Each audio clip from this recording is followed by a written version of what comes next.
And we are live once again. Welcome to the one viewer I have. I just had two. Now I'm down to one. But welcome to the show, everybody. Welcome to another Monday Night Chill stream. This one a little earlier than usual, just because whatever the way my day went, I ended up I fucking did something to my left hip that's going to be very painful in the next few days. I don't know what I did. Stretched something that shouldn't be stretched too far, but whatever, I'll recover. I will live. I would trust me. This is not my final show. Although at the end of another notebook, I can't believe I used up a whole nother notebook. So that's pretty exciting for my YouTube career. Although there's much ado has been made recently about people on the so-called dissident right or whatever culture, people that critique the elites and how many of them are their audiences are built for them and they're promoted by intelligence agencies and they're paid off underneath the table. And I have to confess that that's in my case as well. This is my vast audience, and the reason why I have the reach I have is because I get checks in the mail. I got this particular check in the mail. As you can see, it's a massive 82 cents. 82 cents for the entire year. I got from Huntington National Bank. Wink, wink.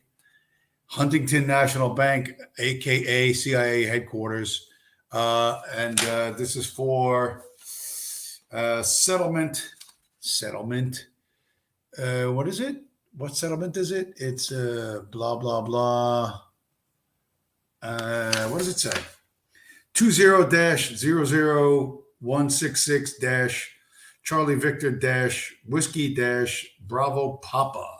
So that 82 cents. This is how I retire. Did that private island? Will I sell you all out to the FBI so you can be sent to Guantanamo Bay? You go to Guantanamo Bay, I go to the private island. This and I have a suitcase with 82 cents in it to take me there. So just wanted to let everyone know. Just wanted to be transparent. Just wanted to be upfront about this. So so that's that. We got to get that out of the way. Now that I have that off my chest, let's talk about tonight's show. Tonight's show, I was thinking about all the different stuff that's going on and everyone, particularly, like the Bitcoin junkies, the potheads, and there's like a lot of mushroom people. I didn't realize how many people fucking eat mushrooms. Those hallucinogenic mushrooms. Fucking people fucking eating that shit all the fucking time. Microdose. Trust me, that shit damages your fucking brain, and there's no way to get that damage out. But they're gonna do what they're gonna do. So they're young and they don't have a job to show up to tomorrow, so they think it's a good idea to eat some fucking hallucinogenic mushrooms. You'll find out some years down the road, bad fucking idea. Drugs are good, but some are far, far worse than others.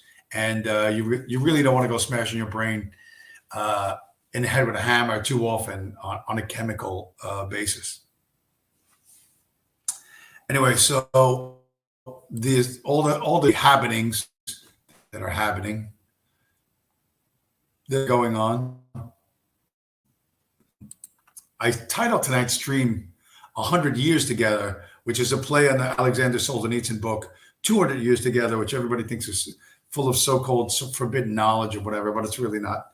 There's really nothing in there that's not in the Gulag Archipelago. Gulag Archipelago.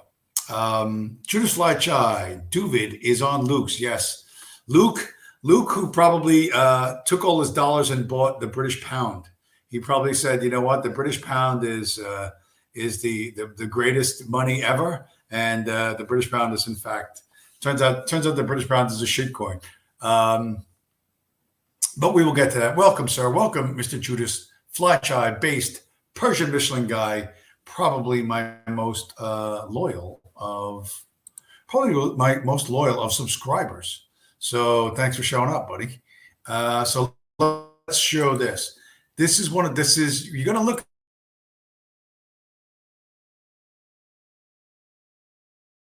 at this.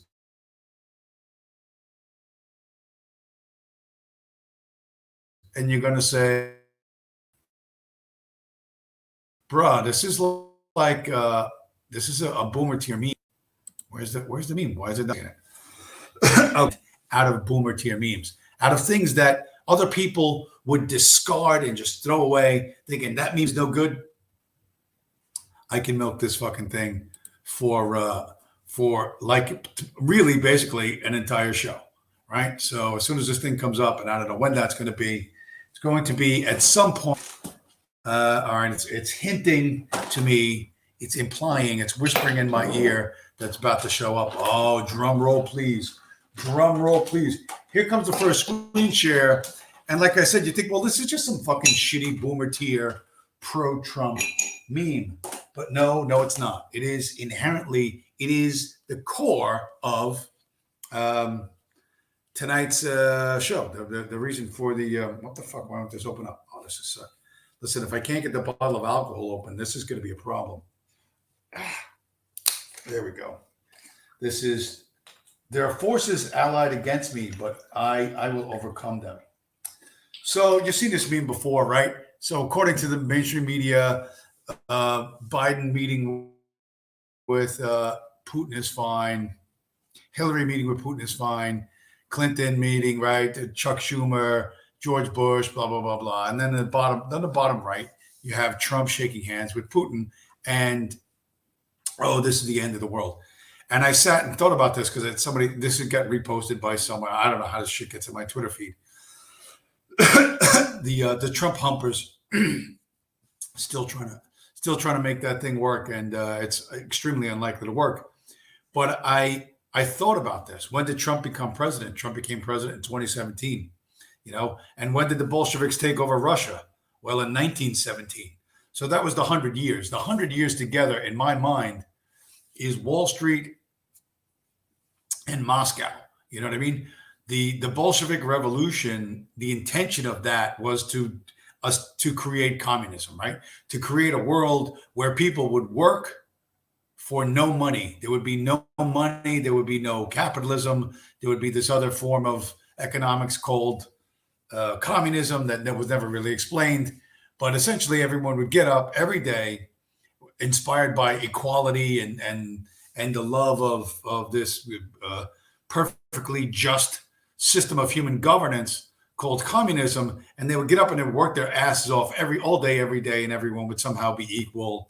I don't know if everybody's going to have a swimming pool and a big black limousine and a dacha, a dacha in the woods. I don't know what they were supposed to have, but the Russians had 100 years to create this communism thing, and they killed somewhere between 10 and 30 million people, that they perceived to be enemies to make this happen. It didn't work. They had 100 fucking years to create this system where people would work for absolutely nothing, and they failed. And I think at this point, you know what? To be perfectly honest, America is tired. We gave you 100 years, boys. 100 years. We stood by you. We held your fucking hand. We built you up in the 20s and 30s. We built you up post World War II. The Cold War was entirely fake. Was 100% fake and gay in the sense that we rebuilt everything that necessary to rebuild Russia was set aside for Russia in America under the Lend-Lease program and given to them after the war was over. So, and that is something that a lot of people don't want to acknowledge. They would have no electricity. They would have had nothing. You know what I mean? The fact that they lived along using 1930s technology for as long as they did is because the 1930s technology was what we had at the end of World War II, roughly. So, you know what I mean? So, and we gave that to them, and that's what they used until the 70s, until they completely fucked shit up. And oil was their only lifeline. Oil is still, or energy is still our only lifeline. The big happening of happenings is that the Nord Stream 2 gas pipeline was blown up into the Baltic Sea. Everyone knows it was almost certainly a joint operation between the Navy SEALs and the Polish GROM, which is like their I don't know, it's not their secret service. It's their special forces guys. Almost, they're supposed to be actually very good. So I've read on the internet. I don't know. I never met them personally, but the Polish GROM or GROM, however they call it, It's supposed to be pretty good. So we blew up their pipeline because listen, the only way Russia has ever survived when they were trying to make this communism thing work was during the 1970s was selling oil. They always sold oil or timber or something. They had to sell things to the West, as a temporary stopgap measure while they were going to build their perfect society. Well, like I said, they had 100 years. They failed. And they're masters on Wall Street, or they're masters in London at the Rothschild secret city within a city in London. They're tired. You know what? You're done, boys. You're finished. We're going to literally slit your throat economically, and there ain't fuck all you're going to do about it. You know what I mean? You can like it or not like it, but America is fucking super fucking dominant. We will do whatever we want to do to them, and they won't do fucking anything about it. Then now it looks like they're losing in the Ukraine. There's videos of women, guys being drafted and held behind fucking fences, and the only time they get food is if their wives bring it to them. Their families have to bring them food. They have no food. The Russians don't have food. The Russians that are going to export all this fucking fertilizer around the world because they're super badass fertilizer dudes. Well, the reason why they have all this fertilizer is because it's not being utilized in their fucking country. Once again, they're selling everything of value to people outside Russia. Well, the people of Russia suffer. And you know what? Normally it's not too bad, but when you need recruits to go out and fight the Ukraine, and of course, all the American Special Forces dudes that are in Ukraine, and America's guys, Britain's guys, everybody, the entire Western Special Forces fucking contingent is there, or they're retired, or they're military contractors or whatever. And the Ukrainians are going to have to up by the skill of the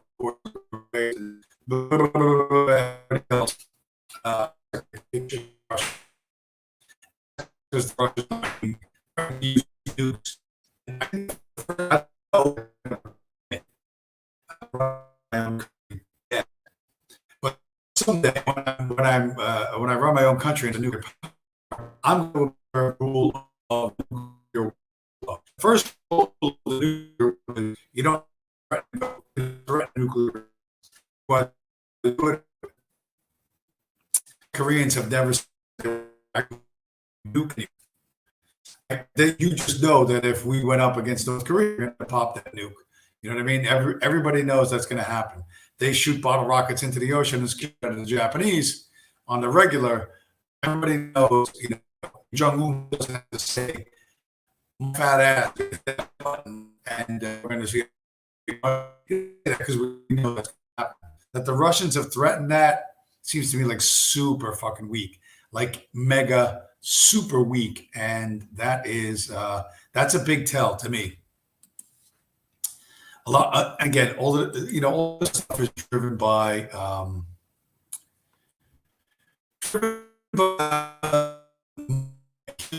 here's of that with what that is a US dollar, just like all of the criminal gangs that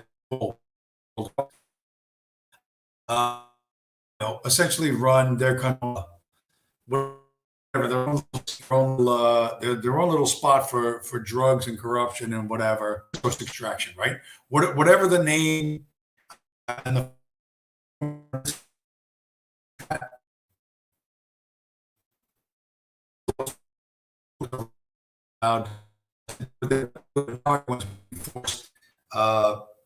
everybody's forced into one boat, the US dollar. I said the US is stronger, stronger, and those around the world are going to get weaker and weaker.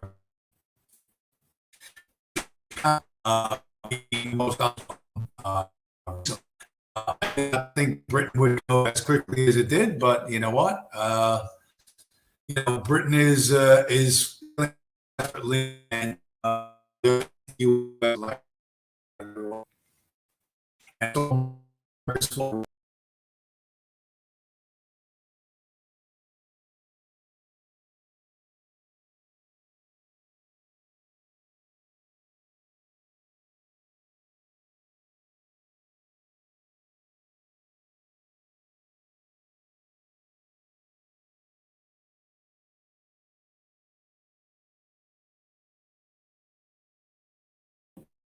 we could assume nefarious actors behind the scenes, but no, it's just my crappy, just my boomer tech computer and the fact that I'm running off a fucking cell phone. So this from Disclosed TV.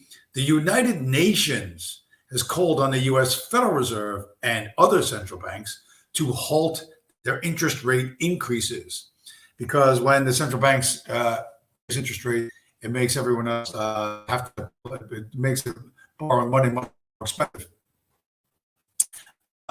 And that's these weak economies can barely afford to make their interest payments now, jack the interest rate, and they will go under.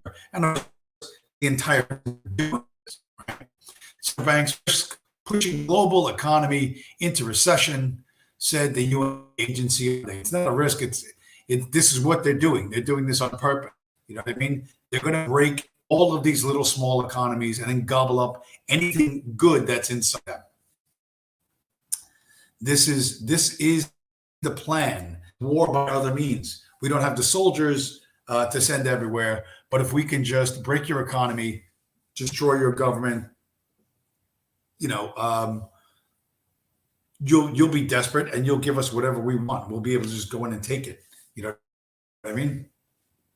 We'll be able to loot entire countries, and that's what we've been doing. And this is just accelerating it even further. Wait a minute. There was one thing. Hold on. I gotta see if I still have this. Where's the? Hey. Oh, wait a minute. You know what? I'm looking in the wrong spot. You know, the problem when you look in the wrong spot is you don't find what you're looking for. You don't find what you're looking for. And that becomes an issue. That becomes something of an issue when you're trying to find shit you're trying to find. Oh, for fuck's sake. Where is it? Here we go. This is the one. This was the key takeaway. Supposedly the key takeaway that I meant to take away, and I didn't send it to myself pre-show, but I'm doing it now due to my extreme skills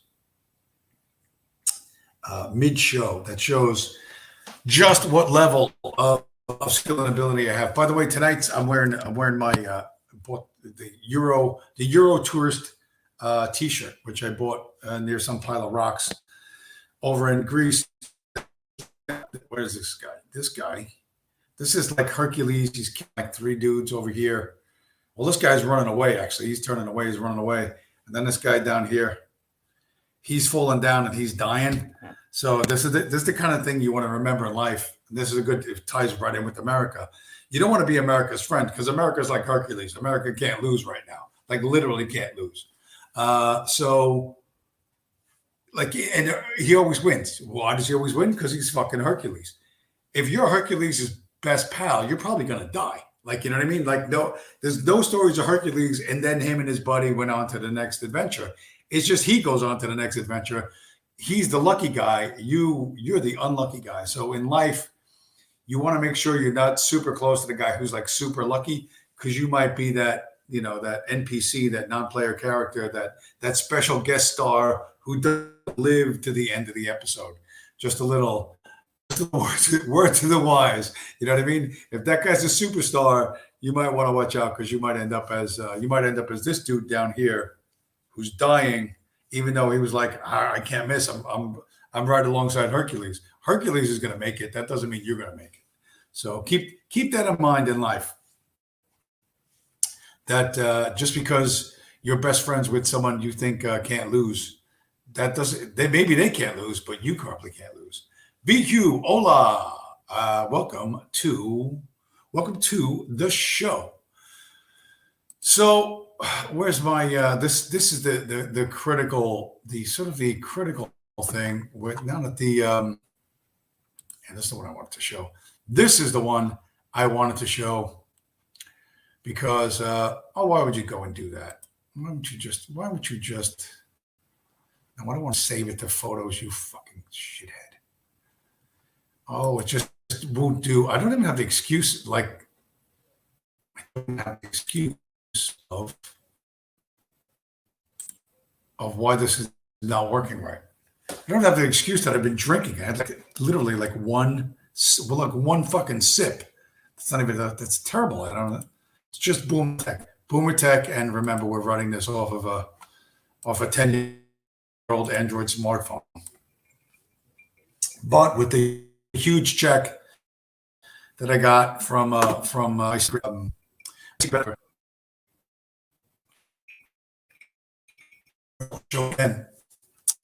but the British pound kind of tanking, everything else around the world tanking, the US dollar and ever, except for Bitcoin.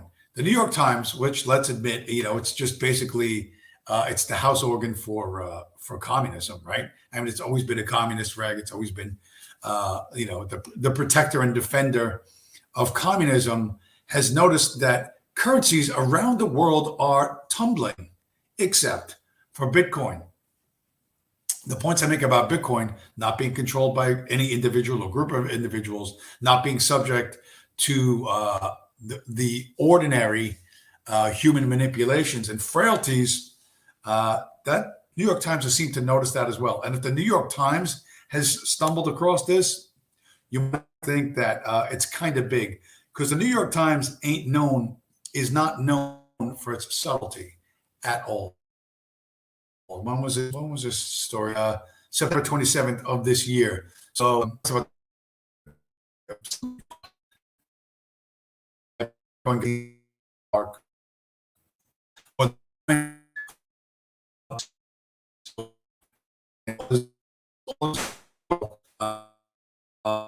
have to see the market of this year or not. And if it does, what that will do to the price of Bitcoin, because it will pull the price of Bitcoin down somewhat. There's no way the market's only down 25%, and so that's that's not that bad. And you see what people are going like, well, what the fuck are you talking about the stock market, this and that? Here's the thing about the stock market, and it ties into rebound, right? 19 was a virus with a 99.7% survival rate. 99.7% of the people who got COVID-19 or COVID, SARS, V2, whatever it really was, 99.7% would live. And yet they locked down the whole planet, right? So the real importance of this, the danger of this, is not what actually drives policy. It's not what actually drives what governments are going to do, okay? It's what governments are going to do. They say, blah, blah, blah, blah, COVID super death, and we're going to lock you down, and they lock you down and make you wear the mask, and get the jab, don't do this, don't do that, social distance, right? All over something that had a 99.7% survival rate. So you say, well, what the fuck does this have to do with the stock market? Most people are not in the stock market. Probably most of this audience is not in the stock market. So who gives a fuck whether the stock market tanks 70 to 90% or it doesn't tank 70 to 90%? The stock market is perceived to be the economy. It's not the economy. It's not the real economy. We know this, but it is perceived and it is publicly touted as the economy. So if the market tanks 20% lower than 90% lower than it was before, the current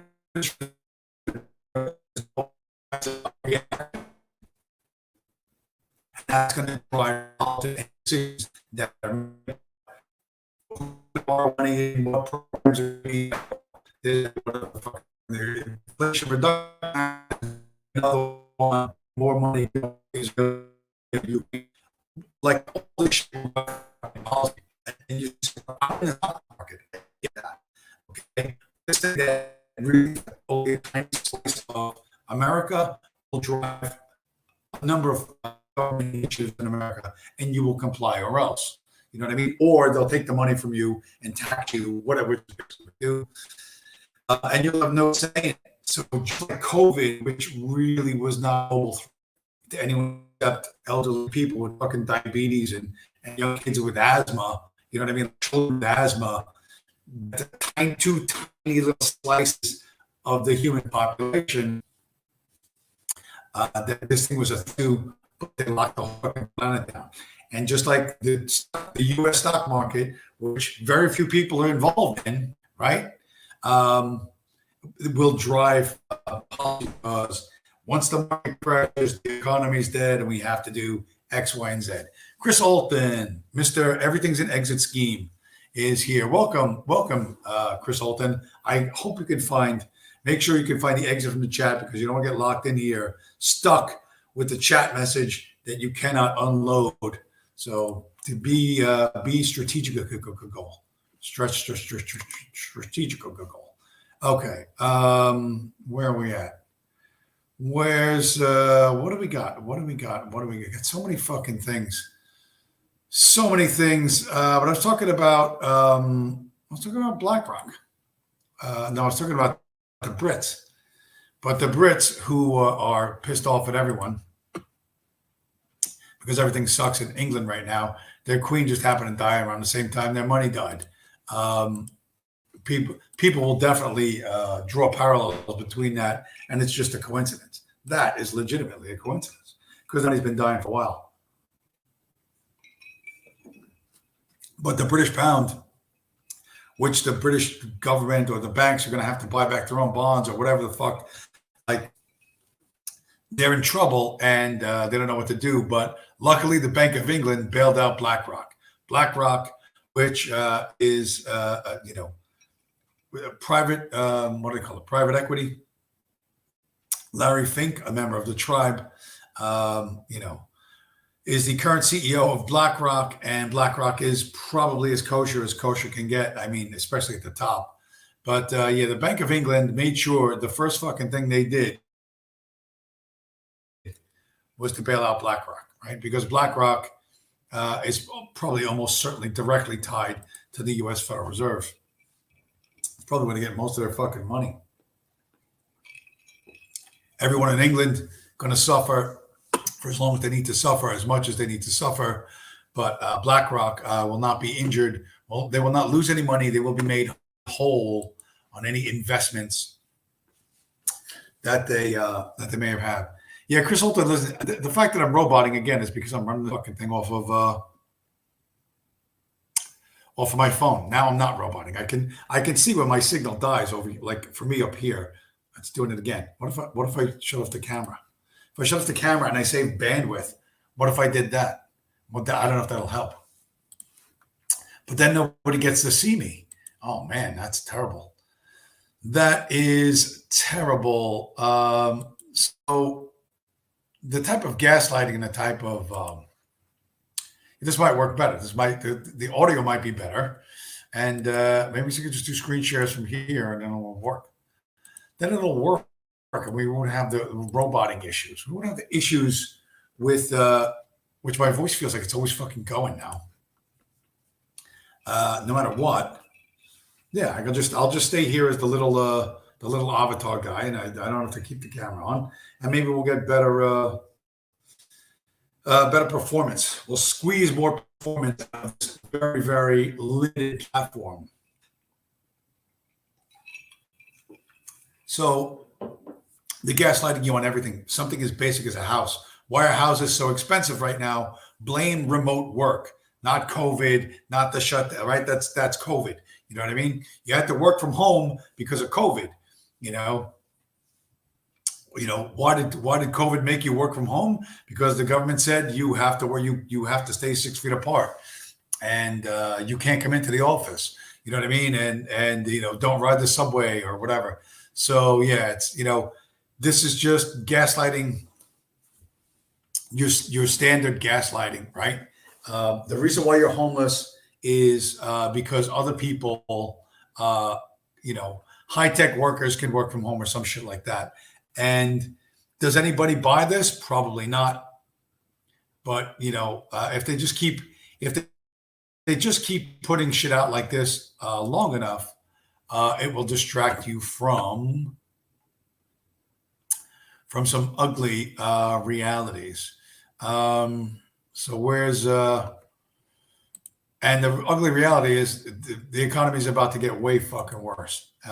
And I'm not saying that just to be a fucking doom merchant. I'm saying it because it's a reality, and you should expect this, and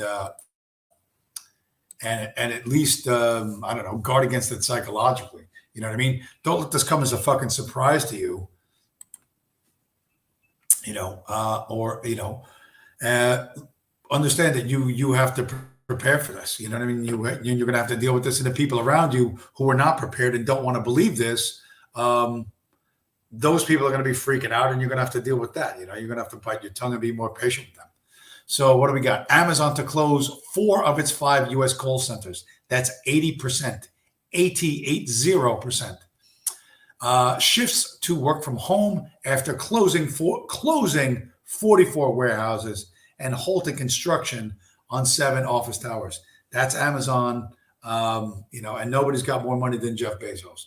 Nobody's got more money than Jeff Bezos. If they're shutting down that much, it's because things are bad and they're not getting better. And how does that affect you? Well, you're going to see a bunch of crazy shit, and it's not going to be good. I just saw this on, where's this other one? Let me find that one. Let me find that one. Yeah, this one. This I thought was good, because add this to the economic downturn, add this to the sense of malaise and uncertainty, and you see stories like this. You'll see stories like this everywhere, and it's really going to fuck with your mind in the absolute worst way, and people will just come to accept it. They'll just accept it's the reality, and there's nothing you can do. And you want to talk about nihilism, you want to talk about people thinking that is nuclear war a possibility? No, it's a possibility, but it's so remote. Of course, it's a big scare. Listen, it worked. It worked from 1947 to 1991. It'll work again. These guys love their reruns. This is more likely. What I have on the screen right now is way, way more likely to happen to you than a nuclear war. Prosecutors, a driver nearly almost struck a pedestrian in the Edgewater crosswalk. This is in Chicago, and then shot him. So somebody stepped in front of a car, a guy hits the brakes, yeah, fuck you, you asshole. And then the dude driving the car, who is amazingly African-American, takes out a handgun and shoots you dead in the chest and then drives away. Police just happened to stop the guy for another traffic violation a few minutes after he shoots the pedestrian, notices the shell casing, and they decided to investigate. So you're much more likely to die from this than from nuclear war. I said it before and I'll say it again. The Jews in Moscow are not going to blow up the Jews in New York. That's just not going to happen. The Jews in Moscow, okay, are not going to launch nuclear weapons at the Jews in New York, okay? Because the Jews in Israel ain't going to fucking let them. The Jews, think of how much money the Jews in Israel would lose if Manhattan became a fucking vaporized by a nuclear weapon or multiple nuclear weapons. How much money would Israel lose? How much would they lose, right? And every Jew would vanish from America, right? All the Jews would vanish from all the places where the bombs are going to land. This is what you don't understand. You have to look at what are they doing? Forget about what they're saying, because they're always lying. They're literally nonstop lying. Every time they inhale, it's just fuel for more lies. Okay, so if every Jew abandons New York City, like, you know what I mean, all the landlords say, "Don't worry, I don't want to collect the rent this month." You know what I mean? Like, imagine that. Imagine every Jewish landlord in Manhattan saying, "Don't worry about this month's rent. I'll be back in 6 weeks." Then you know fucking nuclear war is going to happen. But trust me, they want their fucking rent on the first of the month, or else they're going to kick you out in the street and make you starving and fucking homeless. The Jews in Moscow are not going to nuke the Jews in Moscow and St. Petersburg, are not going to nuke the Jews in New York and Washington, D.C. It is not going to happen. It's not going to happen. It's never going to happen. You also have to remember they never tell you the truth and they're never accurate. That's not their job. It's not their job. The job of the media is to scare you into doing something or not doing something or some sort of compliance to get you to buy or or not buy something in order to hurt it. That the job of the media is not to tell you the truth ever about anything. So just think about who's in control of shit, and what are they going to do? Are they going to kill each other? They're not going to kill each other. They are not going to kill each other because there's too much money to be made. Too much money to be made off the goy from leaving. The goy have to stay alive, despite this. Listen, there's some crazy people like the Jews want to kill 90% of the population. Yeah, they might want to, but they're not going to. You know what I mean? They might wish you were dead, but they can't live without you. They're literally, parasite can't live without its host. One of my not so favorite founding fathers, and not so favorite since I found out what was what with him. But here's another direct quote from one of the founders of the United States, Mr. Former President Thomas Jefferson. I wish it was possible to obtain a single amendment to our Constitution. I would be willing to depend on that alone for the reduction of the administration of our government to the genuine principles of its Constitution. I mean, an additional article taking from the federal government the power of borrowing. So Jefferson knew that once the government borrowed money from a central bank, which was the second bank of America, the one that Andrew Jackson killed, the first bank of America. A number of these founding fathers, and you could argue that they were rich twats who were self-interested. They understood the danger to the United States from central banking. They understood it as clear as day. So why didn't the rest of the founding fathers see it the way Thomas Jefferson saw it? I don't know, but he definitely saw it.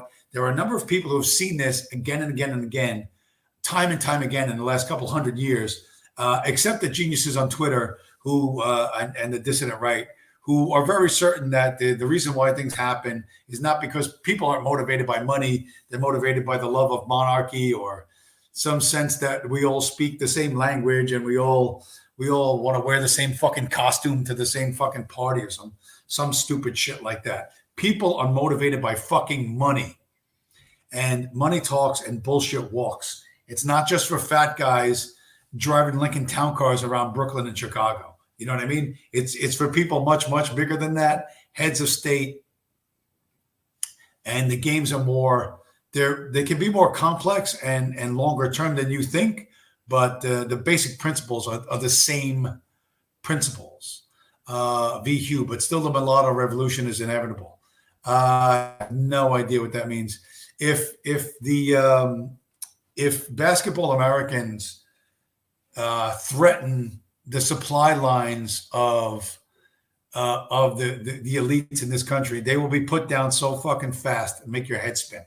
You know what I mean? Putting them down would take literally like 2 weeks, 3 weeks, and the entire country could be pacified.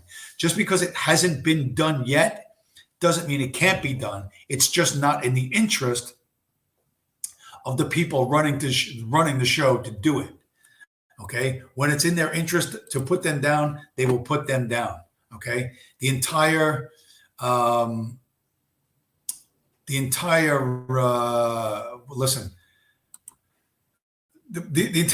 welfare state is predicated, right, on trying to grow the underclass, right? Since 1965, I don't know what their expectation was, but even with importing by the millions and free housing, free food, free fucking medicine for the underclass, blacks only went from like 10% to 13% of the population.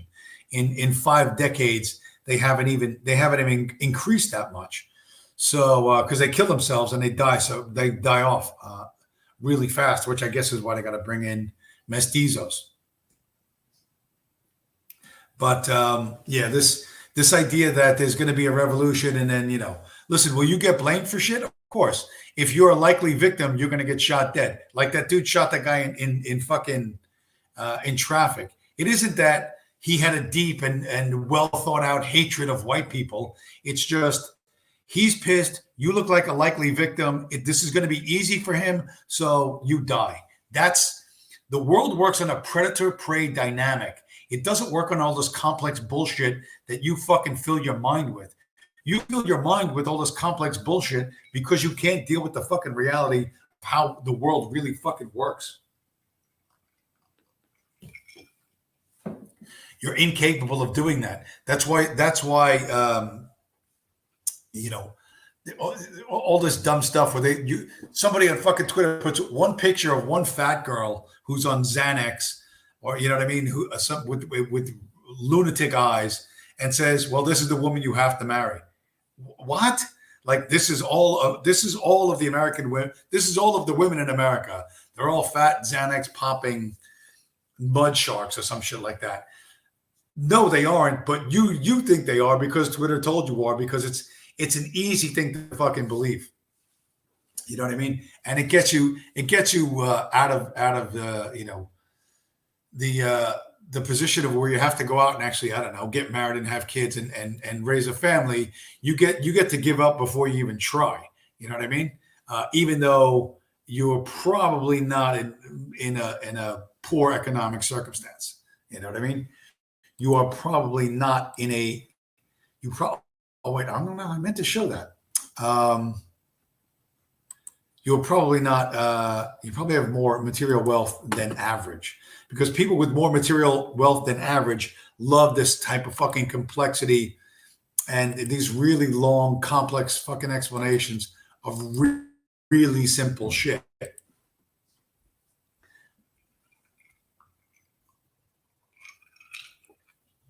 So we got a quote. Let's go back. Let's go back to the corn. Let's go a quote from a guy who's frequently wrong about a lot of things, and especially wrong about black people. And he once gave a laptop computer with 50,000 Bitcoins to Alex Jones. Yes, that Alex Jones, the one who smokes methamphetamine and bangs trannies. But he has this part right. He's got some things wrong, but he's got this right. And this is ultimately the way I feel. If you're a Bitcoin maximalist, you know you're a hated figure because nobody wants to face the fact that they've been dead wrong their whole lives about something as basic as money. Okay. And it isn't that, you can't learn. You could certainly learn, but you're not going to face the fact that you got it wrong.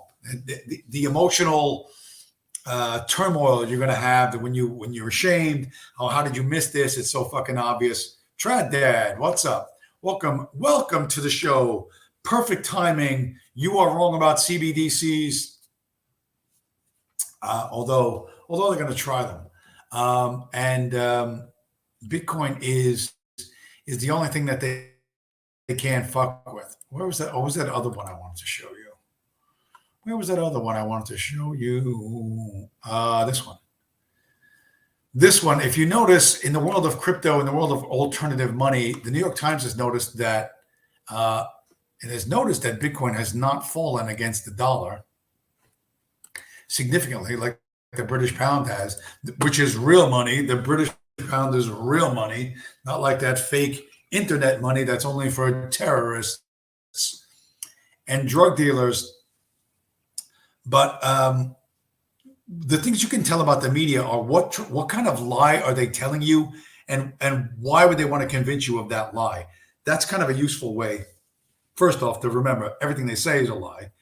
But what are they trying to convince you? And oftentimes just reversing it works. So this is from Bloomberg, right? Mike Bloomberg, a multi-billionaire, ran for president, was New York City mayor for 3 terms.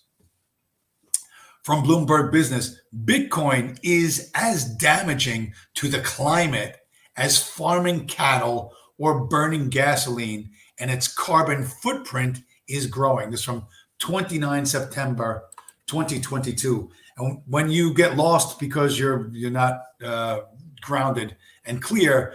I can't tell the difference between Bitcoin and crypto. Okay, who's being attacked by the mainstream media? Which one is being attacked by the mainstream media as boiling the oceans and going to kill? Which one is going to kill us all? Is it Ethereum? Is it Solana? Is it Ripple? Which crypto is going to kill us all? The answer, as far as Bloomberg is concerned, is Bitcoin. So that's the one you should be paying attention to. Okay. They don't say that Ethereum is going to kill us all. They don't say that fucking, I don't know, what are the other fucking cryptos? Ripple, whatever, Solana, fucking, whatever. None of those other ones are going to boil the oceans. The only one that's going to kill everyone, and it's worse than cows, is Bitcoin. That tells you what they're worried about. They're not worried about Ethereum. They're not worried about Ripple. They're not worried about Solana, because those are all scams. The one they tell you to run away from is the one you should be paying attention to. And when I say who are they, Mr. Bloomberg, Mr. Mike Bloomberg, and the organization which he owns and controls. Okay. And Mike Bloomberg, by the way, worth something like 50 or 60 billion dollars. And I assure you, he flies on private jets all the time. And the beef that he eats, you know what I mean? He's probably eating that Wagyu beef, which is like whatever, a level above Kobe beef. So what lie are they trying to tell you? And just reverse it. You know what I mean? Bitcoin's worse than, make global warming worse and is worse than eating meat. Well, you should probably be getting some Bitcoin and eating a hamburger or whatever your thing is. Some sort of animal protein, which is good, although not entirely. You can't have a diet entirely based on that. Tried that. DC has been remodeled as a utopian echo chamber. Big money high rises full of Ivy League kids. Federal workers are still working remote. Yeah, because that I've seen DC, and to be honest, the build, like if I passed by north to south a couple of times, and on the right hand side of the highway, you see all the cool shit like the fucking Supreme Court and the Federal Reserve and the Lincoln Memorial and stuff. That's on the right hand side as you're heading south. And then on the left-hand side are all the apartment blocks that you're talking about. And those apartment blocks are styled a certain way. They're like two-tone. The edges are rounded. But they're still big rectangular apartment blocks. And the last time I went through there, I couldn't help but think it looked like the Bronx.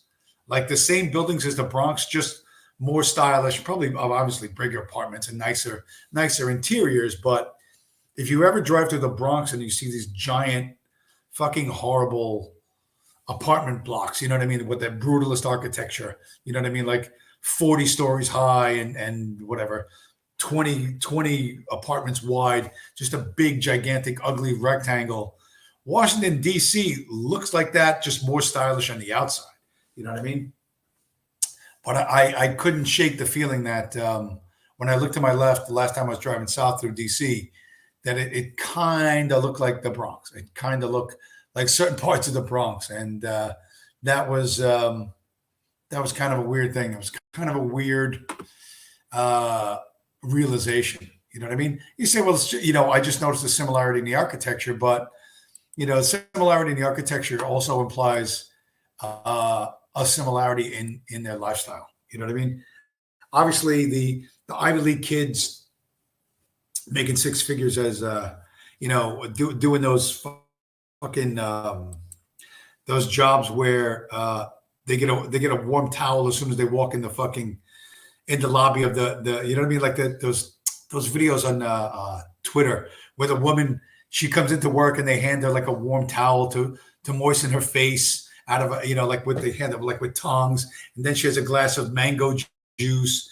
Then she goes upstairs and plays like fucking patty cake as a team building exercise. And then she has a bagel, and then she goes to lunch. You know what I mean? Like that, those adult daycare videos where these people have six-figure jobs, and they're like, oh, then we put together a bicycle and that as a way to make us think differently about the universe or some stupid shit like that.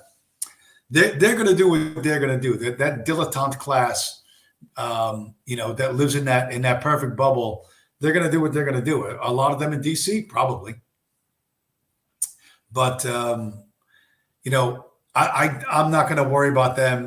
They're when things go badly, they will probably starve to death, like literally outside a supermarket full of food. You know what I mean? No doubt. They will die of dehydration next to a 5-gallon bottle of water that they can't figure out how to fucking open. For me, I will be like this dog. I will be like this Shiba Inu dog. For 2023, I promise my audience that I will be worse than I am even right now. Like, you think, how much worse could you get, James? And the answer is, I have no fucking idea. But I am dead set on actually being worse than I am now. Because I don't want anyone to say that I was a slacker. I don't want anyone to say that he's old, he's lost his touch.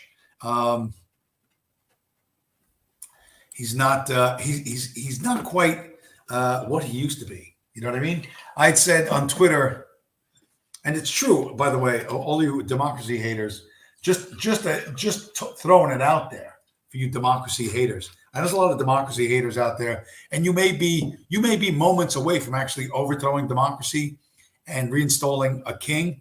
If you make me king, right? Think about this. Just hold on. I know some people are probably like feeling a vomit in the back of their throat already. But if you make me king, I will host an Olympic Games of anti-Semitism. Every 4 years, right, there will be an Olympics for anti-Semitism. There will be 109 countries will all come together, right? And they'll walk into the big stadium holding their flags. And there'll be a ceremony, you know what I mean? They'll all stand there with their flags, and they'll plant their flags, and then somebody will come in with a torch, and they'll light the big torch, and then let the games begin. And we'll have, I don't know how many events, but I'm figuring we can get at least like 6 million spectators to watch this. And it will be an Olympics of anti-Semitism. And so if you're ready, and I don't know, like, because there's a lot of people being funded by intelligence agencies, but if you're ready to overthrow democracy and install a king, I want to throw my crown, so to speak. I want to throw my crown in the middle of the ring here, because if you make me king, I will host the Olympics of anti-Semitism. Think about it. Think about every nation, or 109 nations on this earth, all competing for the gold medal of anti-Semitism. It could happen. It could be made real if I am made king. So just think about that, you democracy overthrowers, you democracy overthrowing psychopaths. But to be honest, democracy, or some sham version of it, some shambolic version of it, not really going anywhere. You got to remember, and people have pointed this out, some new leader pops up. Is anybody upset about it? Like, is anybody really upset about this? No, they're not. This is a picture of that woman. That's the she's the new prime minister of Italy, right? She's the new Italian prime minister. Let me make that super popular, blah, blah, blah, blah, right-wing conservative, blah, blah, blah, blah.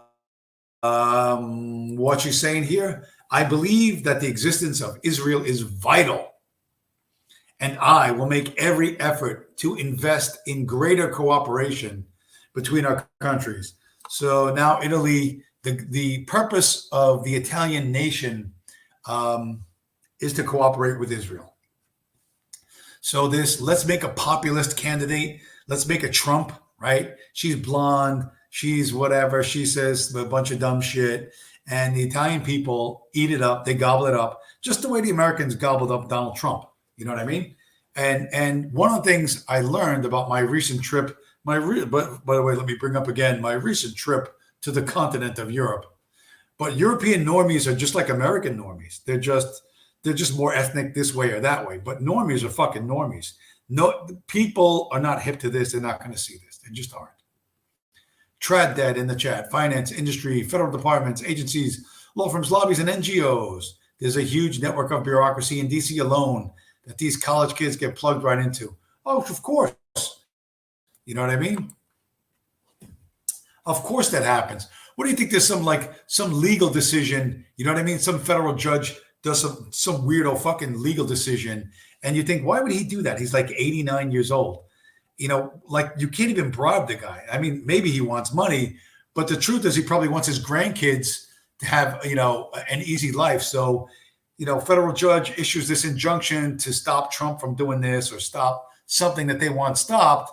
And guess what? His grandchild or whatever, his youngest nephew or whatever, gets a 6-figure salary at some NGO. You know what I mean? He just gets picked as the intern, and that internship turns into a 6-figure gig. You know what I mean? And that's absolutely the way that shit works.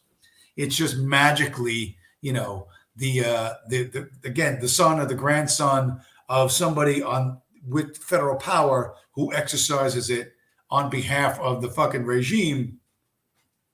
His family just happens to fucking, just happens to benefit. It's like, you know, surprise, surprise, Goy. Surprise, surprise. Speaking of which, tried that. I got a great Euro, another bit of Euro stuff. Another bit of Euro. An amazing piece of news that seems to happen more often than not. These things, people rise to the top. They go really high in life. They end up running shit.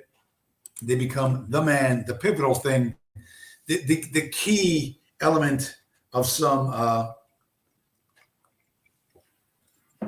important agency or corporation or government post. And in this case, it is a government post. Go back across the sea to Limey, England. Who knew the former Chancellor of the Exchequer? That's like the Chairman of the Federal Reserve. The Exchequer is the like the Treasury Department over there in England. So the Chancellor of the Exchequer is delighted to discover he's Jewish. He didn't know that. This is an older story from May 2018. 15th of May 2018. So it's a few years old. But yeah, George Osborne's brother was in the process of converting to what? When he found out their mother was a Hungarian Jew. So his brother was converting to Judaism when they found out, oh, look, we're already Jews. Who knew? We rose to the top of finance in England, you know what I mean? Thinking the whole time we were Goy. But you know what? We were actually Jews the whole time. We had no idea. You know what I mean? So I guess all those bacon sandwiches, because the English like to eat bacon sandwiches, I guess, I don't know. What happens to them? Do they still get to eat bacon sandwiches? Maybe not. But yeah, what a surprise. What an absolute surprise, man. There was a cardinal in the Roman Catholic Church named John Cardinal O'Connor. It was one cardinal ago or two cardinals ago who also surprisingly found out that he was Jewish too. Like, you know what I mean? Just the biggest parish, the most politically important and richest parish in America. The cardinal just happened to be, he had a real Irish name, but it turned out that he was really Jewish. And during his tenure as cardinal, the Roman Catholic Church and Israel became so much closer. And it's just amazing that he found out right near the end of his life. Oh yeah, by the way, I'm Jewish. Who knew? Who fucking knew, Goy? It's all an amazing coincidence. It's all an amazing coincidence. So now you got to understand, I mentioned, who's the guy? I mentioned a French king named Philip the Fair. Philip the Fair nobody knows about him because history books like to forget about him because he arrested the Knights of Templar, which were Jewish. The Knights of Templar were going to take back the Holy Land because that's where all their money was stolen from, so they said. And they drove they drove the Crusades because we know that all wars are bankers' wars. All wars are wars over resources and money. So a bunch of Jews thought there was a lot of money in the Middle East, in the Holy Land that they could get, and they fired up a bunch of people into going to fight these wars. The Knights of Templar end up getting a really, really bad reputation, people not liking them very much. And Philip the Fair had them all arrested because they were practicing banking and bleeding the people who borrowed money from them white. And so he had them all arrested in secret, but only to find out that all the money that he thought they had was gone. All the gold that they supposedly had, they had moved, they had taken away. They didn't have the money that they say they had. So this is from the Canton Caves in England, a caves of the Knights Templar, where experts say a 700-year-old sword from the 13th century was discovered. In 1312, many of the knights were arrested, tortured into making false confessions, and burned at the stake. False confessions of what? Who arrested them? Well, I told you the guy that arrested them was Philip the Fair. So what bloodline did Bloomberg come from? I don't know.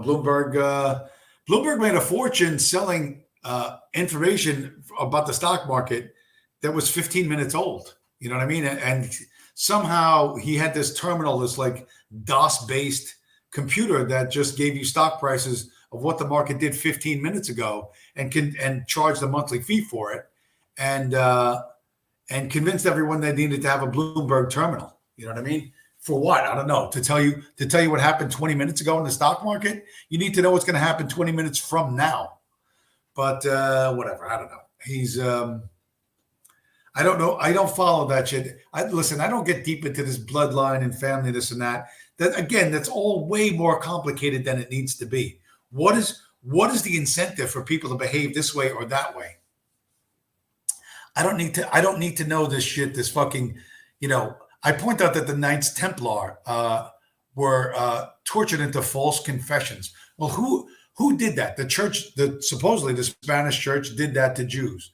You know what I mean? So you never ever heard of any Christian sect torturing and getting false confessions out of other Christians or other Europeans. You never heard that, right? There's only one set of victims, the victims of the church, and we know who they are.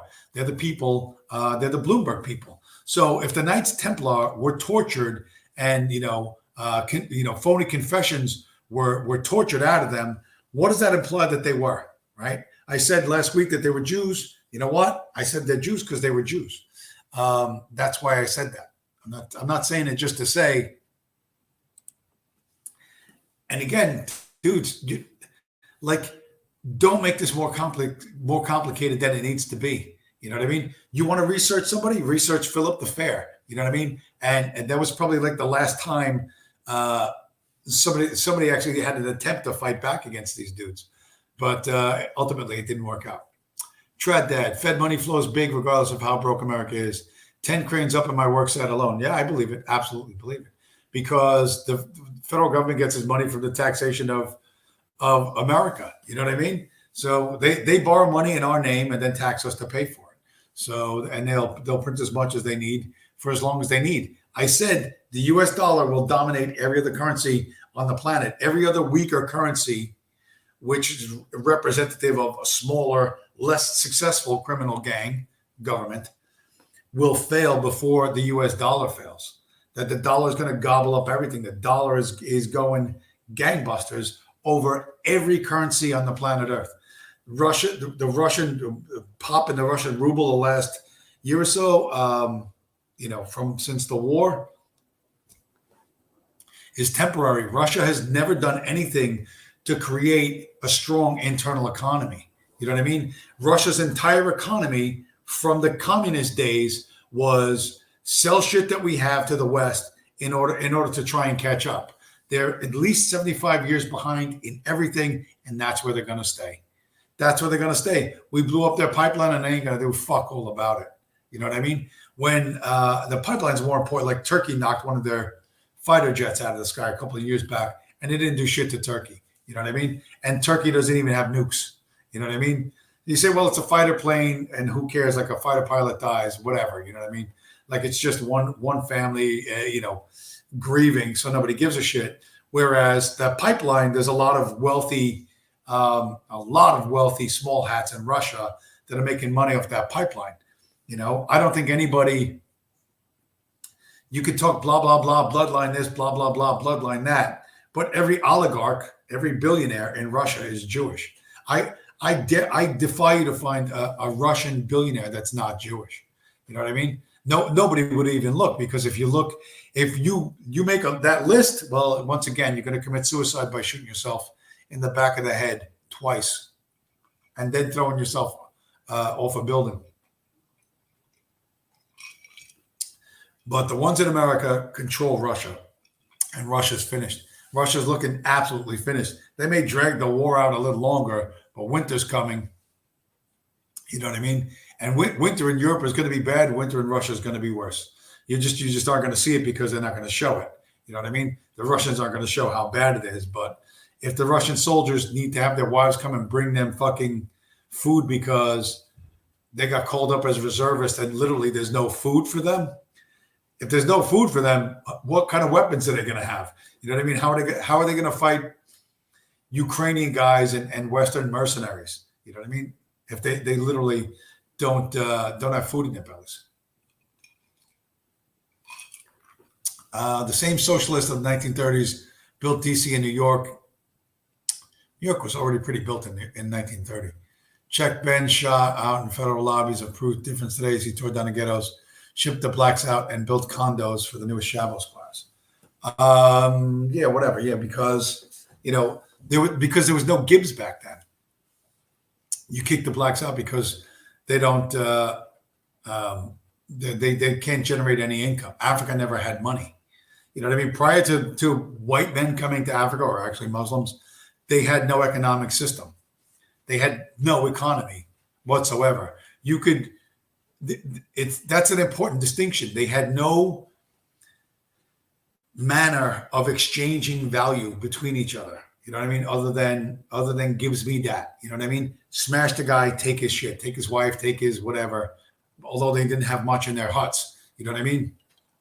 That's all they had. Take territory because there's better hunting here or better hunting there. Easier to get proteins or whatever.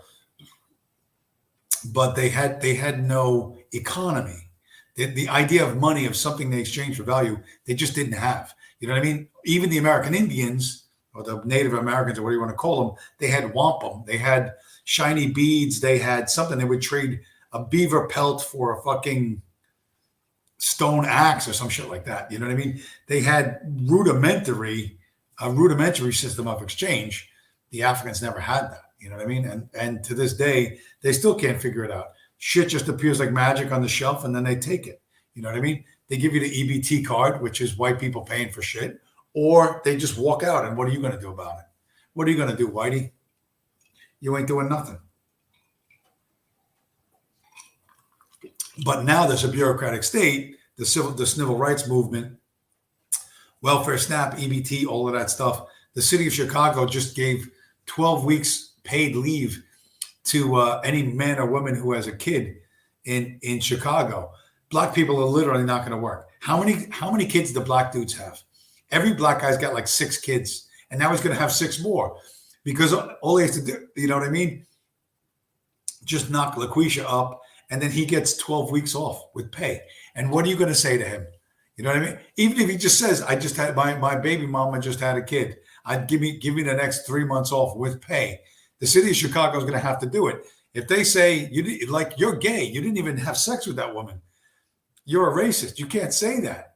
This is like that there is a mechanism now for sucking federal dollars out of the pockets of white people and depositing it into the hands of black people, which immediately goes right back to It goes back to the state via taxation, via, whatever, because they're just buying malt liquor and fucking Newports. But the fact that mechanism exists now, it didn't exist in the 1930s. It existed since the 1960s. So that's why you have these projects, and that's why you have high concentrations of blacks causing crime and killing all economic activity around them, because, again, they never had an economic system. It's not like they had a different economic system than white people. They never had one, like never. So, they don't like adapting to an alien system. Nobody would, but they particularly don't like it. That's the way it is. That's just the way it is. So what else did I do? Did I go through everything? Knights Templar, random. I think I went through everything. Yeah, I went through everything. But like I said, I'll show this again. I said I would show it before. A lot of right-wing YouTubers getting paid off under the table. Here's the checks I get, baby. There it is. 82 cents laundered through Huntington National Bank. 82 cents. That's my payoff money. That's what I get for leading you guys down the path of whatever path this is. I'm not leading anybody down any path. But there's my checks under the table. Guys like Academic Agent, they won't tell you. Nick Fuentes won't tell you. Richard Spencer won't tell you. I will show you exactly how much I'm getting paid, right? The only people that send me money, none of you motherfuckers ever send me money. Only, what was this? Oh, yeah, TD Bank. TD Bank. I don't even know what this is from. This is from like 7 years ago. That's like a class action settlement. And that, you think you laugh, you go 82 cents. I got a settlement from fucking Uber that was like less. You know what I mean? I think I got $5 from Uber, something like that. Uber violated the contract, and violated you like 1,000 times. But and Uber sent out a check for it was like $5 or something like that. So I can't remember. I showed it at the time. Yeah, but there's my payoff money. That's how I get to run the show off of this super high-tech phone. You know what I mean? This is you think all of this comes for free? Who do you think funded? I funded this myself. Cheap T-shirt from fucking Europe. Come on, man. Come on, bro. Use your head. Think about it. Look deeper. Anyway, I have my moments. I have my moments of EU, but try not to worry about nuclear war, because the Jews ain't nuking the Jews. That's never happening. And even if they did, well, here's the other thing about nuclear war, that always know that this is one of those things where this is why when you're sitting in your Rothschild super mansion, you laugh your head off because people don't notice it. If nuclear war was as bad as they say it was, now I'm not saying nuclear war is a good thing. The first people to get vaporized are going to be in bad shape. The people who get hit with the first blast of radiation, they're going to get burned up, like literally burned to a crisp, like microwave. But after that, nothing happens. And the reason why nothing happens is because Hiroshima and Nagasaki have been rebuilt. There's that meme where they show Detroit and Nagasaki side by side. You know what I mean? The blacks destroyed Detroit, and Nagasaki has been rebuilt as a modern city. If nuclear war, right, all the stuff you think you believe or you think you know about nuclear war, right? If it was really true that it poisons the atmosphere for 50,000 years, the plutonium stays radioactive. What is the rate of birth defects in Nagasaki? Are any children ever born in Nagasaki? What is the cancer rate of Nagasaki? How come nobody asks those questions? How is Nagasaki a rebuilt city today where people live, eat, work, kids go to school? Grandma makes a little fucking dumpling noodles or whatever the fuck they eat in Japan, and they just live normal lives. How come the radiation isn't fucking making them drop dead by fucking 10 years old? How come they don't have a fucking third eye growing out of their forehead in Hiroshima and Nagasaki? Why not? I mean, if there's so much super powerful radioactive dust making things glow and turning your fucking, you know, all that shit into whatever, making your thyroid explode. Why does anybody even live in Nagasaki or Hiroshima anymore? Why would you, you know, because the Japanese can build high-rise buildings. They could live right on top of each other. They don't have to live there, right? They could just put a big lead dome, right? A dome made out of lead over those two cities and live everywhere else, but they don't. They live there again. Why? Why is it safe for them to live there? I thought this shit poisoned the atmosphere for 1,050,000 years, and everyone's going to die, and your hair's going to fall out, and you're going to get cancer. Except that's not what's happening in Hiroshima and Nagasaki. Hasn't been happening for the last 85 years. Why not? Somebody explain that to me. Yeah, Elon Musk said radiation is overhyped. You're right. You are absolutely correct. One of the best videos on YouTube, Galen Windsor, GALENWINSOR. What happened to the plutonium economy? Watch this video they made. This guy used to go around to Rotary clubs and give speeches about radiation, and he was involved with that from the 1930s. Everything you know for sure is complete fucking bullshit. Not saying radiation is dangerous, but regular fire is dangerous too. You know, petroleum is dangerous. There's dangers, but it's very controllable. And everything will die forever and be a super mutant for 50,000 years. That's bullshit that you've been told by people who don't have your best interest at heart. And the evidence of it is Hiroshima and Nagasaki. The evidence of it is Hiroshima and Nagasaki today. You know what I mean? And there used to be a thing. There used to be a dude in Japan with like a news guy. American tourists used to go to Nagasaki or Hiroshima, and he used to run up to them with the fucking microphone and say, "Don't you feel guilty about what you did? You did this, you did that. You know, you killed all these people." But again, if it was so dangerous for so long, it's dangerous stuff. Obviously, the blast is not good. But any burst of fucking high energy is not good, whether it comes from a conventional explosive or comes from a nuclear explosive. But if those particles embed themselves in everything for 50,000 years, how could people live there? How could you even rebuild a city? Right? You never ask. You know what I mean? Go start Googling fucking pictures of Hiroshima in the last year or two with people walking the streets and little kids going to fucking school. How is that possible? If everything you know about radiation is true, how is that possible? Right? And the thing that makes this hilarious, and I talk about selective attention all the time, you think you see things. You think, oh, I'm going to pay attention to that. I got this list of shit I'm going to pay attention to, and this is important. And this is, I got the right experience level and the intelligence level and the perspective and the philosophy and blah, and I know it's important, and the rest is bullshit. And you are missing shit, like enormous things. You are missing gigantic things because of what's called selective attention. Focus on this, and you're guaranteed to miss that. And that's what human beings do. That's what fucking human beings do. And all the IQ tards and all these other fucking idiots, listen, you're focused on what you're focused on. And if it works for you, it gives you the resources for you and your family. That's great. You know what I mean? Makes you happy. That's great. But it's an arrogance on your part to think that you have it all figured out. You may have a little corner of it figured out, but there's shit you're missing that's so fucking huge that you can't look at it, because to look at it and realize, holy shit, I fucking missed that, destroys your view of yourself. Your own opinion of yourself would be fucking crushed when you realize, how the fuck did I miss that? Because your ego can't take it.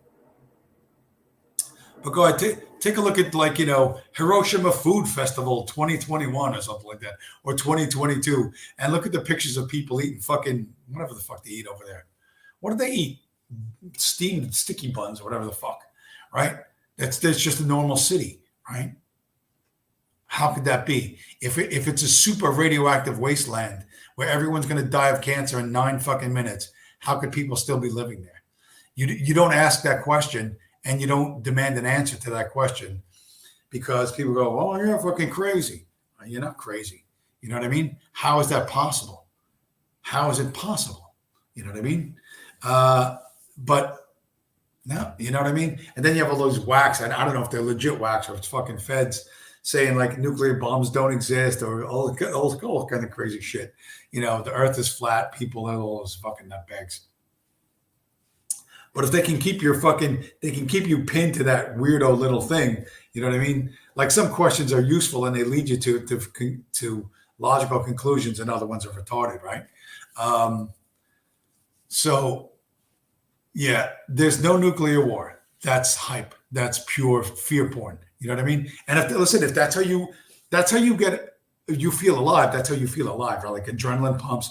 Oh shit, I'm scared. I feel alive. That's why scared people, girls love scary movies. You know what I mean? Because it gets them all hyped up and excited, and a lot of times they want to have sex afterwards. But that's a big thing with women in horror movies. But it makes them feel alive. It's a substitute for athletics. It's a substitute for some high risk behavior. You're seeing it on the screen. You get basically the same physical reaction without actually having to take a risk. You know what I mean? Like riding a roller coaster, which is scary but controlled. You know what I mean? And then there's other behaviors which are equally scary or adrenalizing, but not so controlled. Jumping out of an airplane, scuba diving, whatever. The motorcycles or fucking mountain climbing or whatever. There's a bunch of different things. So you're getting a synthetic version of this, of an adrenaline rush. Okay, if that's what nuclear war does for you, oh my God, what will happen? Will I see the mushroom cloud? Which way will I run? Should I buy some iodine tablets? Like if that's what makes you feel alive, that's what makes you feel alive. It's ridiculous. It's as ridiculous as looking forward to the next fucking Hellraiser movie. Or what was the one with the pins came out of the guy's head? I can't remember. I had a girl made me watch that one time. I was like, fuck, I don't want to see that. But afterwards, she made up for it. What was that guy's name? I can't remember the guy's name. But whatever. But Freddy Krueger with the hands, Friday the 13th with the kitchen knife. If you get your if you're getting your thrills, what's the word?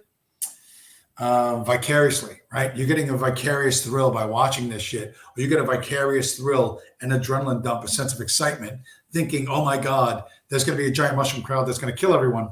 Pinhead. Hey, who's that? Josh Neal? I don't know who that is. JN, welcome to the show. Pinhead. Yeah, that guy. If you get a vicarious thrill from that and it makes you feel alive, and you're willing to hand over money for that, that's that. You know what I mean? That's why they make those movies. And that's why they make that shit in movies. To give you that jolt. Oh man, I feel alive. You're not just sitting there like this. You're fuck. Eyes open, fucking breath coming fast, heart beating. That's like athleticism or whatever. Some risk behavior that afterwards people feel super calm afterwards because their nervous system, all the tension has been released. You've gotten super tense from whatever, the scuba dive, the airplane jump, the whatever. If you're doing it IRL, or you get the vicarious version of it via today's social media, but it used to be movies, right? And then afterwards, I can't be scared anymore, so you relax. You know what I mean? That's what this fucking nuclear war shit is. Because the Jews ain't nuking other Jews, just ain't going to happen. Isn't going to happen. Who has the power to push the button? It ain't Trump and it ain't Putin or it ain't whatever fucking Biden. We know it's not them, right? We know it's somebody else behind the scenes. And the small hats, the Chabad in Washington, D.C. is not going to nuke Chabad in fucking Moscow. Barbara Spector Lerner. Wow, Mrs. Lerner. Hey, dudes, we have there's a celebrity, a Zionist celebrity in the chat. Barbara Lerner Spector, welcome to the show, man. I hope you make sure to hit that subscribe button because I could definitely, I don't know how I'm gonna extract some economic value from you being here, but that'd be great. Okay, they keep us entertained with bread and circuses to keep our minds off the important stuff, and you get less bread and worse circuses. You know what I mean? As they need more money, as the parasites at the top extract more value upwards, there's less bread in circuses, or the bread in circuses get cheaper and shittier. You know what I mean? Again, because they have an insatiable appetite for things until they completely fuck it up. You know what I mean? But right now, US dollar crushing everything in the world. Nothing will stand against it. Not gold, not silver, not the British pound, not the Japanese yen. The Russian ruble is going to collapse. That's all going down, and the dollar is going to become super dominant. It's going to look inevitable and unstoppable until it's not. You know what I mean? And then it is our turn. You know, when everybody has all the dollars they could possibly want, and they can't possibly want anymore. And globally, they will lose their value because everyone has too many dollars, and there's too many dollars chasing too few goods and services globally. Then there's going to be an opportunity for something else to take over. A lot of people think it's going to be gold and silver. I don't think it's going to be gold and silver. I think 100% is going to be Bitcoin. That's my worldview. You're free to disagree with it. You can think it's going to be something else, but I don't believe that anything's going to change as long as central bankers control the money. Fix the money, fix the world. That's like the big corner little adage, and it's true, right? If someone else controls whether or not you get rich or you're starving and homeless, then someone else controls everything that's important, okay? So, and that includes you and every level above you and every level below you. So until that's fixed, until that system is broken, you're just going to fucking ride the tiger. You just got a tiger by the tail, and you're going to fucking hang on and get to the other end of it. Don't get too overly caught up with complex explanations for relatively simple phenomenon, which a lot of people like to do. Oh, black people hate us because, listen, whether they hate you or they don't hate you, no, as long as they're fucking afraid to hurt you, nobody cares. I don't give a fuck who hates me. Just don't come fuck with it. You come fuck with me, then, then there's going to be a problem. That's the reality. I don't sit there and apologize for how I was born or what I fucking think or what I say. You know what I mean? But people go, oh my God, I can't go out of my house because some brown-skinned person has a 37-page manifesto in their head that was downloaded to them by a Jew. No, it's not. They're just looking for a victim. And if you're a likely victim, you're going to be victimized. If you're not a likely victim, you know what I mean? If you're alert to what's going on, if you're prepared for any, let's say, antisocial behavior, then they're going to fucking leave you alone and they're going to find somebody easier. But the fact that predators seek out easy prey is one sentence in a book. Maybe I could write a book this fucking thick about it. I never could. But this thick, basically saying predators seek easy prey. You see that a million times in a million ways. When the lion hunts the zebra, he gets the youngest one who's too stupid to run, or the old one that's too slow and can't keep up with the pack. That's who the fucking lion eats, right? The lion doesn't eat the youngest, strongest fucking Olympic gold medal athlete of the zebras. That motherfucker, he's gone like a shot. You know what I mean? And everyone that can hang with him is gone. It's the young one who doesn't know, oh, there's a lion over there. Oops, I'm too young to figure out there's danger. Or it's the old one who knows it's a lion, but you know what? They're just too old to fucking get out of the way, and into the lion's belly he goes. That's the reality on the Serengeti plain, and that's the reality you see on social media when you see all these fucking dindus beating 70, 80, 90-year-old fucking women, knocking over people with fucking walkers. Again, they're picking on the easiest prey they can find. Yeah, low-hanging fruit gets eaten first. Absolutely. You know what I mean? Understanding that principle in life will protect you from a lot of things. You know what I mean? And keep you from wasting your time pursuing complex explanations to simple phenomena, which a lot of people like to do. And as long as you can afford to do it, you can afford to do it. But when you got to go support a wife and kids and blah, blah, blah, blah, run a business and keep a roof over your head, when that's a big part of your life, the complex explanations gotta go. I don't have time for that. Don't have the time and resources for that. People like me have to spend a lot of hours gathering the resources I need to live. You know what I mean? And so I don't have time for complex theories.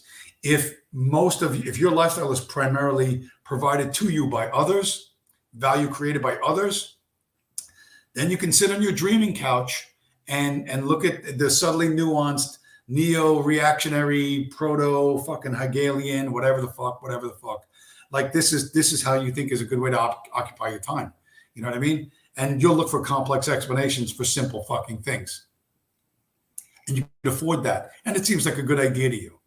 But for those of us who can't afford that, it's not such a fucking good idea. You know what I mean? I got to get my ass out to fucking work. I got to go carry boxes down to fucking Baltimore or up to fucking Albany or wherever the fuck I got to go. And that's going to take me 8, 9, 10 hours a day. You know what I mean? And when I'm done, when I get everything else done, I don't have time to go, oh, give me a fucking book this thick to explain why people act like scumbags. People act like scumbags because they can do it and get away with it. You know what I mean? If bad behavior brings immediate negative consequence, you don't behave that way. You know what I mean? And whatever that looks like. You know what I mean? It's a statement of the blindingly obvious, but for people who go fucking nuts looking at the world, is because you're looking for an explanation for everything, and the explanations are simple. You know what I mean? And then you should just direct your mind to the things that, assuming of course it's safe to do that, you're not wandering around with fucking headphones, high on fucking mushrooms, walking through some bad part of fucking town. You know what I mean? If it's you're safe and you want to go into a fantasy land, go into a fantasy land. But mostly people thinking of, if only I could figure out this super complex understanding of every fucking phenomenon in the universe, then it would be safe for me to step outside my door. It's never going to be safe for you to step outside your door. You just got to be prepared as best you can for what's out there, and then go out there anyway. Because at the end of the day, sooner you're going to have to go out there. Barbara Lerner Spector in the chat. When AI eventually replaces your job, you will have more time to pursue my intellectual interest. I don't have intellectual interest anymore at this point. Fucking 56 years old. If I haven't learned it by this point, I'm probably not going to learn it. You know what I mean? And if, by the way, in the industry I currently work in, I deliver aircraft parts for private jets. That's insanely expensive shit. Insanely expensive shit. You know what I mean? To move this stuff up and down the East Coast costs all kinds of money. I don't know what my company charges. They don't pay me that much. But trust me, if the guys in the warehouse could be replaced with robots, they would have been replaced with robots, what they call pickers. They pick the part. They got to pick the part and pack it and put in the paperwork, blah, blah, blah, blah, blah, blah. If they could be replaced with a fucking robot, that would be done in 2 seconds. Okay? But they can't be. And if they could find a robot Tesla car to put the box in and the box would drive itself to fucking Virginia Beach, they would. But it's not possible. Stop believing in fucking, what is that? Quantum computing and all this shit. There's no such fucking thing. There's no such thing. There's no such thing as quantum computing. YouTube doesn't have a fucking algorithm and here's what you say. You know what I mean? I could probably say anything I want to say in this fucking channel, but I don't, because somebody's going to rat me out for hate speech and they go, oh, he dropped an N-bomb, or he called the small hats matzah munching, whatever, criminal gang, which, okay, I've called them that a lot. But, that's why channels get struck, because you got a relatively large audience. Somebody doesn't like what you say and they want to be a fucking prick and they want to knock you off. That's what happened. That's what happened to my last channel. Nobody listens to this fucking shit, except a bunch of fucking mentally ill people who were looking for the magic key to understand the world. The magic key to understand the world is there is no understanding of the world. You got to go out and experience it. You know what I mean? That fat girl you saw on Twitter, that's not who you're going to marry. Just because the Twitter account of fucking delicious tacos or fucking Bronze Age pervert said, this is the fat girl you're going to marry, and she's popping Xanax and drinking wine, and you're going to be miserable. And you go, oh my God, Bronze Age pervert said, I'm going to marry a fat broad who's high on Xanax and you're going to make me miserable. Like, why do you believe that? You know what I mean? It's just some fucking social media shit. Relax. You know what I mean? Go out and find the real girl and who's not popping Xanax and get married and have kids. 56 is not that old. You have a lot to contribute to the younger generations. No, I don't really feel that old, and I have great fucking hair. Look how good my hair is. I have ridiculously good hair for a man my age. People used to fucking, on my previous channel, people used to say I dye my fucking hair. It's like, fuck you, I don't dye my hair. But so I got lucky with that. No, I'm not old, but I'm not young anymore. You know what I mean? And I've said this before, and it's a statement of fact. When you hit 50 years old, there's more life behind you than there is in front of you, right? Statistically, most people only make it to like 87, right? I might make it to 97. Who knows? I might make it to 107. I doubt it, but I might make it to 107. So there's more life behind me than there is in front of me. And that changes how you think about what you think about. And obviously it changes your priorities. For most people my age, they're having their grandkids and blah, blah, blah, blah, like that. And my life didn't work out that way. So not going to happen for me. But they have a structure and a group of people in place to help them out. For me, I don't have that. You know what I mean? I'm just fucking some lunatic ranting about the small hats on fucking YouTube. But for the younger generations, anybody that can hear me, what I've shifted from all that complicated shit to find a way that they cannot rob you of your time in your life, a money that they don't control. To me, that's Bitcoin and nothing else. Nothing else. Bitcoin, only Bitcoin, nothing else. And store your wealth in that. Okay. And that's one thing you can do to diminish their control over you. Okay. Because they're going to print until the fucking printer runs out of paper, and then they're going to chop down the entire rainforest and print more paper. Hopefully Social Security will be around when I retire. Probably not. Women murder shows as well. The only thing that gets their blood flowing. Women and murder shows as well. Yeah, because they use it as a vicarious. Listen, not every girl is turned on by murder shows and horror movies. Girls who were like athletic or something, they're on the swim team, they do gymnastics, they actually do shit to get their blood pumping. They don't watch those movies. They don't like those movies. But they don't need that as a stimulus because they do something that flushes the tension, the neuroses out of your system. You know what I mean?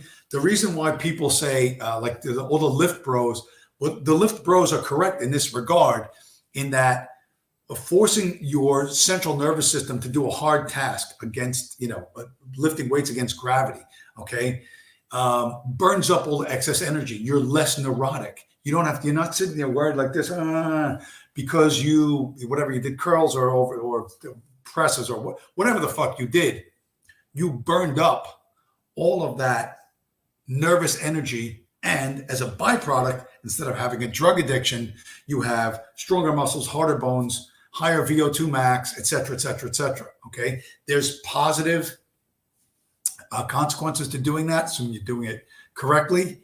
And it clears your mind and calms you. That's what the lift bros absolutely have right. They only eat meat and fucking intermittent fasting, all the fucking weirdo shit. Again, that's fucking stupid, and they're probably trying to sell you something at the end of it. But it's the correct method, or it's a very good method for dealing with the stress of life, for the emotional ups and downs of life. Okay, it's a really good method. It doesn't have to be weights. You could do body weight exercises. You could run. You could do. There's 100 different things you could do. Karate, yeah, karate. If you're hitting people and getting hit, that's probably good, because you know that you can get hit and come back from it. You know what I mean? If you're just fighting imaginary ninjas in a white bathrobe, doesn't quite have the value you think it does. If you want to do like the jujitsu guys, when they're rolling around, that's going hands-on. Again, like knowing that you can use leverage and muscle to maneuver someone else around, and understanding that someone can do that to you as well, but not from an intellectual point of view, from going hands-on, go on the mat, do the jujitsu, do the wrestling, get the whatever side control, all that stuff. Like you get into that world, and it's a bunch of bros hanging out, but do the thing. You know what I mean? To the karate school is a little bit wearing a bathrobe, fighting imaginary ninjas. You know what I mean? If you're getting hitting other people, it's a different story, but very, very few karate schools do that. You got to go do something else. Barbara, learn respect there. Watching, too old for karate, but watching Cobra Kai gets me pumped up. Yeah, and that jujitsu stuff is it's probably not. They say it's very tough on your hands. You see these guys tape their fingers together. There's apparently a lot of grip strength involved. But my point is, as a method for managing the stress, right? Some form of regular exercise is really good. Physical exercise, it should make your heart pump fast. It should make you sweat. You should be sore afterwards. That will do more to clear your thinking and help you understand the world, because you're not a neurotic nutbag going, oh my God, nuclear war, Putin, will Trump come back? Nancy Pelosi. You're not going to be worried about that shit. You know what I mean? You're not going to be worried about that at all. You know what I mean? Using chemicals, you got to be careful, because there's a downside to this. You know what I mean? How often you do it, how much you do it, et cetera, there's a downside to this. And plus, some chemicals are really, really powerful. And then once you get on them, you can't get off. So that's, I've said this before, the problem with drugs is drugs work. You know what I mean? People who've had a really bad time in life, raped, beaten, fucked up family, whatever, they have all these extremely negative feelings they don't know what to do with. And somebody says, here, drink this, pop this pill, smoke this, snort this, and you'll feel different. And it works. And that's the massive negative side effect to all drugs. They work, they mask the problem. But for the person taking them, they don't feel like whatever they felt like. They don't have those shitty feelings for 3, 5, 7 hours or a day or however long it is. And they go, oh, the next time I feel that way, I'm going to take that pill. I'm going to do that thing again. And it gives them a whole new set of problems, right? It forces, don't worry about things that are not in your control. That's the point. But how do you do that? It's easy to say, it's very flip to say that, but how do you do that? If you're sitting there in front of a screen and the economy is crashing, crime is out of control, blah, blah, blah, blah, Donald Trump is reincarnated Hitler, or whatever you think, whatever, they're gonna stick something in your head over and over and over, and it's gonna sit there. Whether you believe it or you don't believe it 100%, it's gonna be in your head. Now, what do you do about it? You know what I mean? You see these stories about crime or whatever, and you're furious, like, why is this allowed? Why can't this be stopped? And you're super angry and frustrated. Well, if you go pick up weights, it burns off that energy. You know what I mean? If you go for a run, or again, whatever you're going to do, I don't know, climb a fucking tree, hop on a pogo stick from here to Omaha and back. I don't know what you're going to do. But if you do something like that, it takes that energy and transforms it into something more positive, right? Sometimes you have to turn off the boob tube and social media, but people don't. And my recent excursion into Europe, where I bought this fabulous T-shirt, everybody's on their phones over there. You know what I mean? And the idea that you're going to go anywhere in this world, and like the biggest concern for me, and my biggest headache when I was over in Greece was fucking Google wouldn't work right, and I couldn't get internet. I don't know, mind you, you're in Greece, but where there was supposed to be internet, like in Athens, in the big fucking city, the internet was shit. And I'm not 100% sure why that was. But if you think you're going to go to a strange place and navigate, something you've never done before without electronic fucking aids, you're not going to do that. You know what I mean? If your plan is never to leave your own street, okay, great. You know what I mean? You don't need the internet. You know what I mean? Because you know where the big oak tree is, and the dog across the street is your friend or whatever. But if you're going to go to the other side of the planet and do something, whatever the fuck that thing is, you're going to need a constant flow of information, especially the further that is from what's normal to you. You're going to need that constant flow of information. You know what I mean? And not having that going to shut you down. So, and that applies to a vacation thing or a business thing or whatever, an engineering project. That's going to happen. Okay. And to think that the world is going to stop doing that this fucking tsunami of information, some of which is good, a lot of which is crap, that it's going to dial down somehow voluntarily. It's not. It's just going to amp up higher and higher and higher. There's going to be more shit and lower quality stuff, but it's not going away. And you better learn to manage it. Strategies to manage it that do not involve external chemicals over much would be a really, really, really good idea. Speaking of which, yeah, Barbara Lerner Specter in the chat Thank you, ma'am, for joining us. It is probably past your bedtime. Is it not? It's 10:21. Thinking an elderly Jewess such as yourself, you probably have to get up tomorrow early and make the matzah, to pickle the gefilte fish, to I don't know, to bend the bagels, to do whatever it is that happens in the Spectre household. To go throw a dart at a map and decide which country will we subvert next. So with that, I'm using that as an excuse.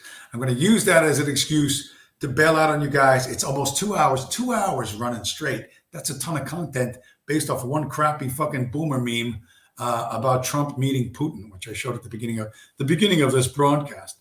So everybody that showed up, Judah Sly Chai, June, Trad Dad, JN, who else? VQ, Chris Alton, and everyone that's going to show up. Thanks for stopping by, everybody. Have a good night, and I'll talk to you again next week.